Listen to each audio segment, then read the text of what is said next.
जय हिंद साथियों। आशा करता हूँ आप सभी बहुत ही मस्त और ज़बरदस्त होंगे। तो दोस्तों आज हम बात करेंगे एडिटोरिया वॉल्यूम 1 की practice set number 4। Practice set number 7 देखेंगे, पूरी विस्तार के साथ देखेंगे। और अब साथियों बताना चाहूँगा कि आपको अगर पीडीएफ चाहिए तो वीडियो के नीचे जो डिस्क्रिप्शन बॉक्स है उसमें टेलीग्राम का लिंक दिया गया है, वहाँ से जाके ज्वाइन कीजिए और फुल डिस्कस के साथ वहाँ पे पीडीएफ दिया गया है, वहाँ से जाके आप सॉल्यूशन के साथ पीडीएफ डाउनलोड कर प्रैक्टिस कर सकते हैं। तो चलिए इसी के साथ हम आज की मोटिवेशन लाइन की बात करते हैं। इतिहास लिखने के लिए कलम नहीं, इतिहास लिखने के लिए कलम नहीं बल्कि हौसलों की ज़रूरत होती है। इतिहास लिखने के लिए कलम नहीं बल्कि हौसलों की ज़रूरत होती है। तो चलिए तो दोस्तों इसी के साथ हम आज की क्लास को स्टार्ट करते हैं। बात करते हैं आज के पहले क्वेश्चन की। अम्ल वर्षा निम्नलिखित में से किसके द्वारा होने वाले वायु प्रदूषण के कारण होती है? यानी कि सीधी बात करें तो अम्ल वर्षा किसके कारण होती है? तो नाइट्रस ऑक्साइड और सल्फर डाइऑक्साइड के कारण होती है। बात करते हैं कार्टेजोना प्रोटोकॉल का संबंध निम्नलिखित में से किससे है? कार्टेजोना प्रोटोकॉल का संबंध की हम बात करें तो जैव सुरक्षा समझौते से है, जैव सुरक्षा समझौते से। बात करते हैं वर्ष 2011 के अनुसार जनजातियों की संख्या संपूर्ण भारत की जनसंख्या का कितना प्रतिशत है? संपूर्ण भारत की जनसंख्या का कितना परसेंट है? तो बात करते हैं 8.6% है। याद रखिए कितना? 8.6% पूछे गए हैं एग्जाम में, याद रखिएगा। अब बात करते हैं कित में से कौन सुमेलित है? सुमेलित की हम बात करें तो यह नोंगखा झेलम अभ्यारण्य की बात करें तो ये मेघालय में, ये बिल्कुल सही है। वही नागरहोल की बात करें तो ये उड़ीसा में नहीं, कर्नाटक में। पेरियार की बात करें तमिलनाडु में नहीं, केरल में है। रणथंभौर अभ्यारण्य की हम बात करती है राजस्थान में है, बल्कि गुजरात में नहीं है। अब बात करते हैं निम्नलिखित में से कौन सी चुनौतियाँ बात करते हैं निम्नलिखित में से कौन सुमेलित नहीं है? निम्नलिखित में से कौन सुमेलित नहीं है? हीराकुंड परियोजना महानदी पर सुमेलित है। काकरपाड़ा परियोजना की बात करें ताप्ती नदी पर, बिल्कुल सही है। पोचमपाद परियोजना की बात करें गोदावरी नदी पर, बिल्कुल सही है। जायकवाड़ी परियोजना की हम बात करते हैं कृष्णा नदी पर नहीं है, ये गोदावरी नदी पर है, ये भी स्थित है जायकवाड़ी परियोजना गोदावरी नदी पर। अब बात करते हैं रूस तथा फिनलैंड के बीच कौन सी रेखा है? रूस तथा फिनलैंड के बीच की हम बात करें तो मेनरहिम रेखा रूस और फिनलैंड के बीच है। मैगिनॉट रेखा की बात करें जर्मनी और पोलैंड के बीच मैगिनॉट रेखा है। किसमें? जर्मनी और पोलैंड के बीच। मैगिनॉट रेखा की बात करें दोस्तों, ये पोलैंड नहीं है, जर्मनी फ्रांस के बीच है। यानी कि जर्मनी और फ्रांस के बीच में स्थित है, याद रखिएगा। अब बात करें हिंडनबर्ग रेखा, ये है जर्मनी और पोलैंड के बीच। किसमें? जर्मनी और पोलैंड के बीच। 49वीं रेखा आप सभी जानते हैं,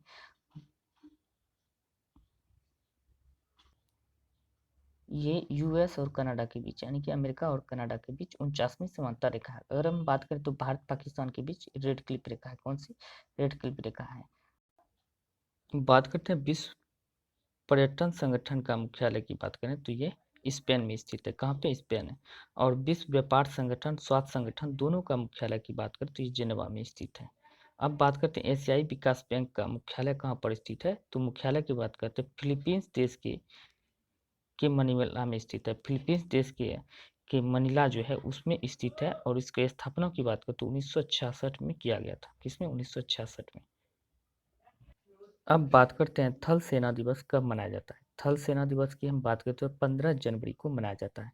वहीं बात करते हैं वायुसेना दिवस की, तो वायुसेना दिवस की हम बात करते हैं यहाँ 8 अक्टूबर को वायुसेना दिवस, 4 दिसंबर को आप जानते हैं जल सेना दिवस यानी कि इंडियन नेवी दिवस मनाया जाता है।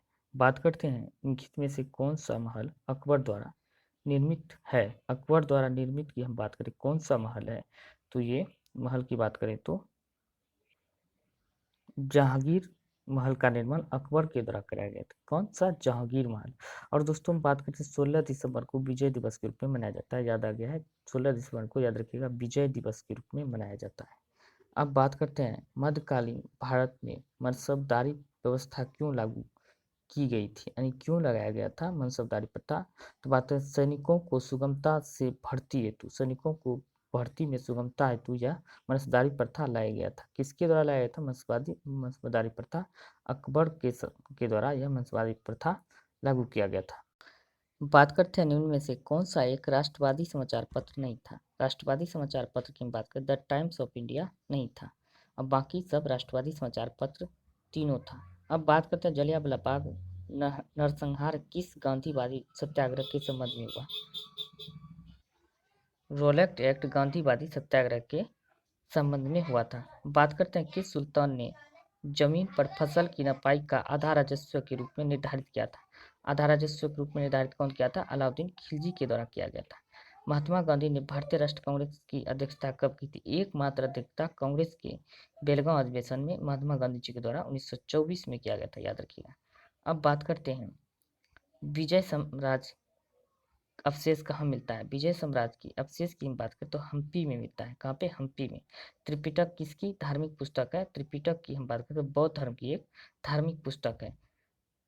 अब आपको कमेंट करके बताना है गौतम बुद्ध का जो है बुद्ध का जन्म कब हुआ था? बुद्ध का जन्म की हम बात करें तो कब हुआ था? ये कमेंट बॉक्स में कमेंट कर कर बताना है। बात करते हैं मौर्य साम्राज्य की। मौर्य साम्राज्य मौर्य समाज का 7 वर्गों में विभाजन का विशेष रूप से उल्लेख किया गया है। यानी कि मौर्य साम्राज्य का जो 7 वर्गों में विभाजन का उल्लेख किस पुस्तक में मिलता है? किस पुस्तक में मिलता है? मेगास्थनीज की पुस्तक इंडिका में यह वर्णन मिलता है इसका। बात करते हैं भारत के किस मुगल शासक के समय में इंग्लिश ईस्ट इंडिया कंपनी का गठन हुआ था? इंग्लिश ईस्ट इंडिया कंपनी जो है अकबर के समय में इसका गठन हुआ था, याद रखिएगा, अकबर के समय में गठन हुआ था। 1929 ईस्वी में खुदाई खिदमतगार को किसने संगठित किया था? खुदाई खिदमतगार को 1929 में किसने गठित किया था? खान अब्दुल गफ्फार खान के द्वारा संगठित किया गया था। लिखित संविधान का प्रारंभ किस देश में हुआ था? लिखित संविधान का प्रारंभ सर्वप्रथम अमेरिका में हुआ था। और लिखित संविधान की अवधारणाओं की बात करें शुरुआत कहाँ से हुआ था? फ्रांस से।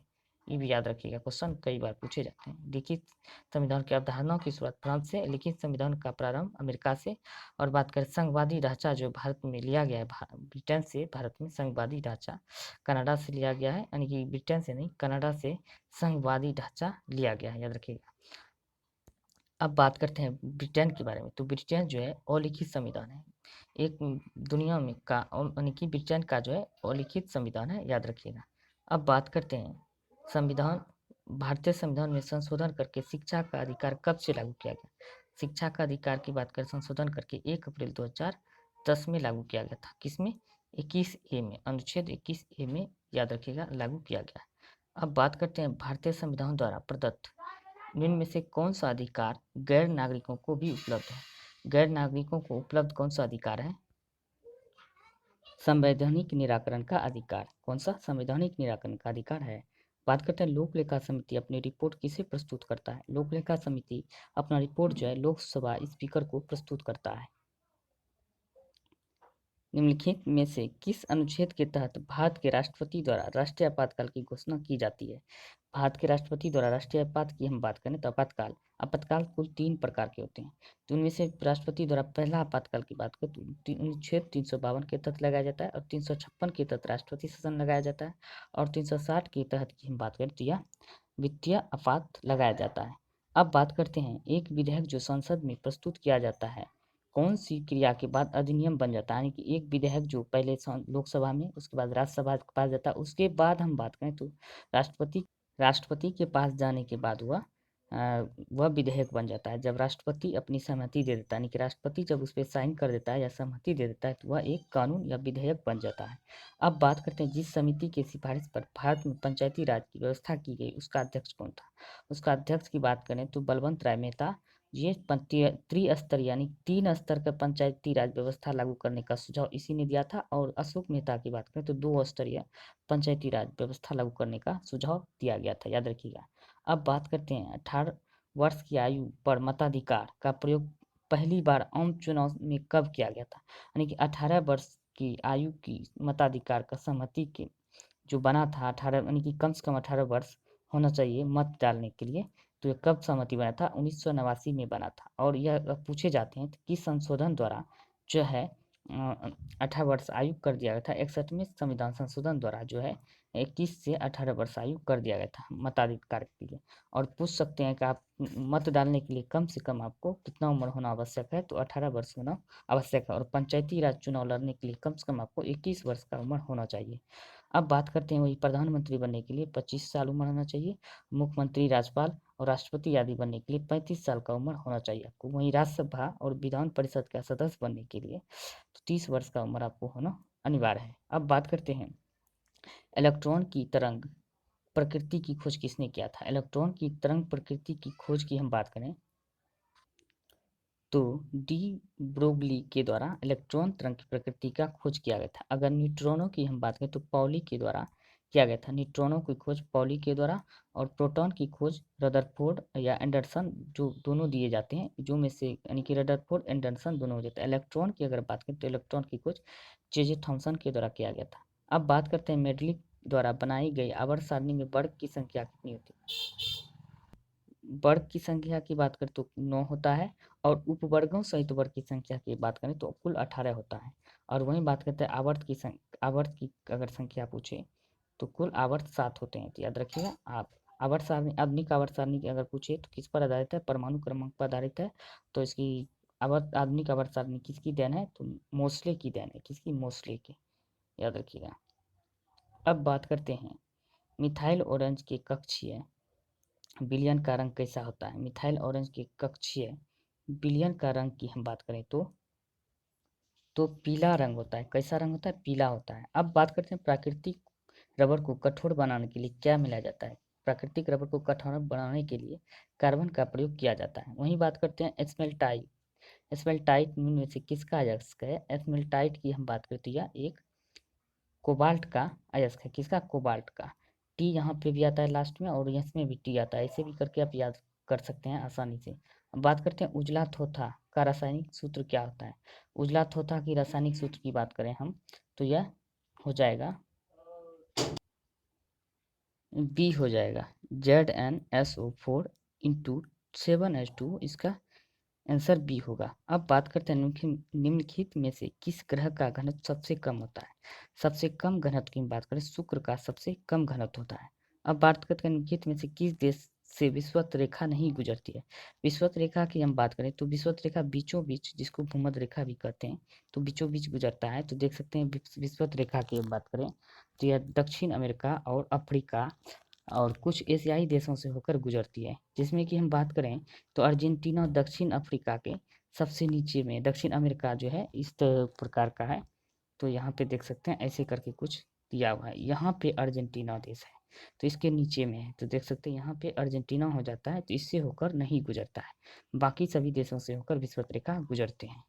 अब बात करते हैं 35 की बात करें दोस्तों, इसका शुक्र नहीं होगा बल्कि शनि होगा। शनि का जो है ग्रह का घनत्व सबसे कम होता है। तो आंसर सी हो जाएगा। अब बात करते हैं एशिया का सर्वाधिक टीन उत्पादक देश कौन सा है? एशिया के सबसे सर्वाधिक टीन उत्पादक देश की हम बात करें तो मलेशिया है। अगर चीन की बात करें तो धान और गेहूं उत्पादन में विश्व में सर्वाधिक चीन पहले स्थान पर, और वहीं भारत की बात करें दूसरे स्थान पर भारत है। शीतोष्ण कटिबंधीय क्षेत्र की वनस्पति कहलाती है। शीतोष्ण कटिबंधीय वनस्पति जो क्षेत्र की वनस्पति क्या कहलाती है? मेसोफाइट कहलाती है। शीतोष्ण कटिबंध क्षेत्र की वनस्पति मेसोफाइट कहलाती है। भारत के पड़ोसी देश भूटान से लगा सबसे लंबा राज्य कौन सा है? भारत के पड़ोसी देश की हम बात करते हैं भूटान। भूटान की आप हम बात करें तो भूटान किस, हम बात करते हैं भारत के नक्शा की हम बात करते हैं। इस प्रकार कुछ भारत के मैप दिया हुआ है। तो यहाँ पे देख सकते हैं ये रहा नेपाल, यहाँ नेपाल हो जाता है, ये सिक्किम हो जाता है। देख सकते हैं चिकन नेक के पास ही सिक्किम है, और यहाँ पे ये भूटान है। ये जो एरिया है भूटान वाला है, ये असम है। असम की बात करें तो यहाँ पे, यहाँ से इधर अरुणाचल प्रदेश हो जाता है। तो सबसे लंबा जो बात करते हैं सीमा साझा करने वाला राज्य, यहाँ पे भूटान हो जाएगा। तो भूटान के साथ सबसे लंबा सीमा कौन सा राज्य करेगा? तो असम ही करेगा। असम। असम, तो इसका आंसर की बात करें तो असम सबसे लंबा सीमा लगता है। अब बात करते हैं सतपुड़ा की पहाड़ियों जो मध्य प्रदेश में है, सबसे ऊंची चोटी क्या है? सतपुड़ा की जो पहाड़ी, कभी कभी ये पूछ लिए जाते हैं कि सतपुड़ा पहाड़ी कहाँ है, तो मध्य प्रदेश में। इसकी सबसे ऊंची चोटी की बात करें धूपगढ़ी है। अब वही बात करते हैं कि गुरु शिखर की, तो गुरु की अरावली की सर्वोच्च पर्वत शिखर चोटी है अरावली की। याद रखिए। डोडा बेटा ये नीलगिरी तमिलनाडु क्षेत्र में पाया जाता है। अनामुदी की बात करते हैं ये केरल में पाया जाता है। याद रखिएगा, केरल की पर्वतीय क्षेत्र है। डोराबेटा नीलगिरी के क्षेत्र में पाया जाता है। अब वहीं बात करते हैं अंडमान निकोबार द्वीप समूह की सबसे ऊंची चोटी सैडल पीक स्थित है। तो सैडल पीक की बात करें तो अंडमान निकोबार कुछ इस प्रकार चित्र दिया गया है, बनाया है इस प्रकार बंगाल की खाड़ी में। तो उत्तरी अंडमान की यानी कि बात करते हैं उत्तरी अंडमान के हिस्से में ये जो अंडमान निकोबार की सबसे ऊंची चोटी सेडल पीक यहाँ पे पाया जाता है, उत्तरी अंडमान के हिस्से में, तो याद रखिएगा। अब बात करते हैं जोवाई, सुकरी एवं जोजारी किस नदी की सहायक नदी है? तो किस नदी की सहायक नदी, याद रखिएगा, बहुत ही मोस्ट इंपोर्टेंट हो जाते हैं, लूनी की सहायक नदी है। एक गोलीय दर्पण के परावर्ती पृष्ठ के मध्य एक बिंदु होता है जिसे क्या कहते हैं? एक गोलीय दर्पण के परावर्ती पृष्ठ के मध्य एक बिंदु होता है, उसे क्या कहते हैं? ध्रुव कहते हैं। क्या कहते हैं? ध्रुव। किसी चालक में विद्युत धारा द्वारा उत्पन्न ऊष्मा को किस रूप में निरूपित करते हैं? तो ऊष्मा को H बराबर I²RT के रूप में हम निरूपित करते हैं। अब बात करते हैं निम्नलिखित में से कौन सी एक रासायनिक अभिक्रिया है? निम्नलिखित में से कौन सी एक रासायनिक अभिक्रिया? रासायनिक अभिक्रिया उसे कहते हैं जो कि एक बार जो खत्म हो जाता है, दोबारा फिर पुनः उस अवस्था में नहीं लाया जा सकता है, उसे रासायनिक अभिक्रिया कहते हैं। और भौतिक प्रक्रिया में जो जिस अवस्था में था फिर पुनः उसे उस अवस्था में हम ला सकते हैं। तो इससे हम बात करें रासायनिक अभिक्रिया की, तो मक्खन एक का खट्टा होना ये रासायनिक अभिक्रिया है। ये पुनः उस अवस्था में नहीं लाया जा सकता है, लेकिन ये सब बर्फ का पिघलना, उत्पादन, गीले कपड़ों का सूखना, ये सब जो है पुनः फिर उस अवस्था में हम ला सकते हैं। अब बात करते हैं यांत्रिक ऊर्जा किसके बराबर होता है? यांत्रिक ऊर्जा बात करते हैं स्थितिज ऊर्जा और गतिज ऊर्जा के बराबर होता है। निम्न में से कौन सा घोल विद्युत का चालक नहीं है? तो विद्युत का चालक की बात करें, ग्लूकोज का घोल विद्युत का चालक नहीं होता है। बाकी सब के सब एसिटिक और हाइड्रोक्लोरिक और सोडियम हाइड्रोक्साइड, ये तीनों का घोल विद्युत का चालक होता है। अब बात करते हैं जब प्रकाश की किरण एक सघन माध्यम से विरल माध्यम में यात्रा करती है तो यह किस दिशा में मुड़ती है? तो किस दिशा की ओर मुड़ जाती है? अविलंब से दूर तथा गति बढ़ जाती है। क्या होता है? अविलंब से दूर हो जाती है और गति इसका बढ़ जाता है। निम्नलिखित में से उपकरणों में से कौन सा चालक में विभवांतर बनाए रखने में मदद करता है? तो कौन से चालक या विभवांतर बनाए रखने में मदद करता है? तो ये सेल या बैटरी जो है, देख सकते हैं गाड़ी लगा रहता है, जो जो चालक और विभवांतर दोनों बनाए रखने में मदद करता है। किसी वस्तु का विस्थापन हमेशा होता है, किसी वस्तु का विस्थापन हमेशा धनात्मक भी हो सकता है, शून्य भी और ऋणात्मक भी, यानी कि कोई भी हो सकता है। आंसर की बात करें, डी इसका आंसर हो जाएगा। प्राचीन काल के जानवरों, पौधों एवं अन्य जीवों को संरक्षित अवशेष या चिन्हों के अध्ययन का विज्ञान क्या कहलाता है? तो इसके अध्ययन चिन्हों का विज्ञान पैलेंटियोलॉजी कहलाता है। अब बात करते हैं ऑस्टियोपोरोसिस किस रोग से संबंधित है? ऑस्टियोपोरोसिस की हम बात करें तो हड्डियों से संबंधित है। किससे? हड्डियों में होने वाला ऑस्टियोपोरोसिस रोग का अध्ययन है। बात करते हैं मानव में बैक्टीरिया के संक्रमण को रोकने के सबसे सरल इलाज क्या है? तो सबसे सरल इलाज की बात करते हैं एंटीबायोटिक्स सबसे सरल इलाज है बैक्टीरिया के संक्रमण को रोकने के लिए। अब बात करते हैं अलैंगिक प्रजनन लैंगिक जनन से भिन्न है। अलैंगिक प्रजनन में डैश होता है, यानी कि अलैंगिक प्रजनन लैंगिक प्रजनन से भिन्न है। अलैंगिक प्रजनन क्या होता है? अलैंगिक प्रजनन की हम बात करें तो यह नए जीव जनक माता पिता के समान होते हैं। क्या होता है? नए जीव जो पैदा होते हैं या नए जीव का जन्म होते हैं तो वह माता पिता के समान होते हैं। बात करते हैं निम्नलिखित में से कौन बढ़ते भ्रूण के लिए पोषक तत्व का कार्य करता है? बढ़ते भ्रूण के लिए पोषक तत्व का कार्य करता है कौन? बीजांड। बीजांड बढ़ते भ्रूण के पोषक तत्व का कार्य करता है। सॉरी दोस्तों, इसका आंसर की बात करें 131 का आंसर तो एंडोस्पर्म हो जाएगा। क्या? एंडोस्पर्म जो है बढ़ते हुए भ्रूण का पोषक तत्व के लिए कार्य करता है। अब बात करते हैं एक पौधे के तने या जड़ का घेरा किस कारण बढ़ता है? एक पौधे के तने या जड़ जो होता है, जड़ पौधे का किस कारण बढ़ता है? तो यह लेटरल मेरिस्टेम के कारण बढ़ता है, लेटरल मेरिस्टेम के कारण बढ़ता है। उत्तक के संबंध में कौन सा कथन सही है? उत्तक के संबंध में कौन सा कथन सही है? कोशिकाओं से उत्तक और उत्तकों से अंग का निर्माण होता है, बिल्कुल सही है। उत्तक शब्द का प्रयोग विचट ने किया था, बिल्कुल सही है। वे कोशिकाएं जो मूल रूप से दिखने में और कार्य करने में समान होती है उत्तक कहलाते हैं, बिल्कुल सही है। अगर आंसर की बात करें सभी के सभी सही हो जाएंगे। अब बात करते हैं मानव शरीर के भीतर रक्त निम्न में से किसके उपस्थिति के कारण नहीं जमता है? किसकी उपस्थिति के कारण नहीं जमता है? तो हम बात करते हैं हिपेरिन के कारण नहीं जमता है। नाइट्रोजन स्थिरीकरण करने वाले नील हरित शैवाल कौन से फसल वाले खेतों में पाए जाते हैं? तो धान वाले फसल वाले खेत में पाए जाते हैं। निम्न में से कौन सा सही सुमेलित नहीं है? तो सही सुमेलित नहीं है उसको हम चुनना है। बात करते हैं हैजा विब्रियो कोलोरी के द्वारा होता है, ब्रीब्रियो कोलोरी के द्वारा होता है, बिल्कुल सही है। कोड की बात करें माइक्रोबैक्टीरियम लेप्रेसी के द्वारा होता है, बिल्कुल सही है। टेटनस की बात करें क्लोस्ट्रीडियम टिटेनी के द्वारा होता है, बिल्कुल सही है। प्लेग की बात करें तो यह प्लेग होता है, ये सुमेलित नहीं है। तो इसका आंसर की हम बात करें बेसिलस पेस्टिस के द्वारा प्लेग होता है। किसके द्वारा? बेसिलस पेस्टिस के द्वारा प्लेग होता है। बात करते हैं सैयद मुश्ताक अली ट्रॉफी का खिताब किसने जीता है? सैयद मुश्ताक अली ट्रॉफी का खिताब की हम बात करते हैं तमिलनाडु के द्वारा जीता गया है। सांस्कृतिक मंत्रालय ने हर साल सुभाष चंद्र बोस की जयंती पर को किस दिवस के रूप में मनाने की घोषणा किया है? तो पराक्रम दिवस के रूप में मनाने की घोषणा किया है। अब बात करते हैं बिहार बजट 2021-22 के अनुसार राज्य में राजकोषीय घाटा जीएसडीपी का कितना प्रतिशत है? जीएसडीपी का कितना परसेंट है? 2.97% है। कितना? 2.97% है। अब बात करें विश्व जल दिवस 2022 का विषय या थीम क्या है? तो इसका विषय या थीम की हम बात करें ground water making the invisible visible, invisible visible, ये इसका थीम है 2022 का, याद रखिएगा। अब बात करते हैं आत्मनिर्भर बिहार के 7 निश्चय 2 में कौन सी योजना शामिल नहीं है? तो कौन सी योजना शामिल नहीं है? तो आरक्षित रोजगार महिलाओं का अधिकार, ये शामिल नहीं है। अब बात करते हैं 2022 में 48 में G7 शिखर सम्मेलन का आयोजन किस देश में किया जाएगा? तो किस देश में किया जाएगा? तो बात करते हैं जर्मनी में किया जाएगा, जिसे 2022 का जर्मनी में। अब बात करते हैं the lover boy of Bahalpur Bahawalpur पुस्तक किसने लिखी? The lover boy of Bahawalpur किसके द्वारा लिखा गया है? तो यह बात कर राहुल पंडिता के द्वारा लिखा गया है। किसके द्वारा? राहुल पंडिता के द्वारा। राष्ट्रीय बालिका दिवस के अवसर पर 20 वर्षीय सृष्टि गोस्वामी एक दिन के लिए किस राज्य की मुख्यमंत्री बनी थी? तो यह कई एग्जाम में पूछे गए हैं, याद रखिएगा। ये उत्तराखंड में एक दिन के लिए सीएम बने थे।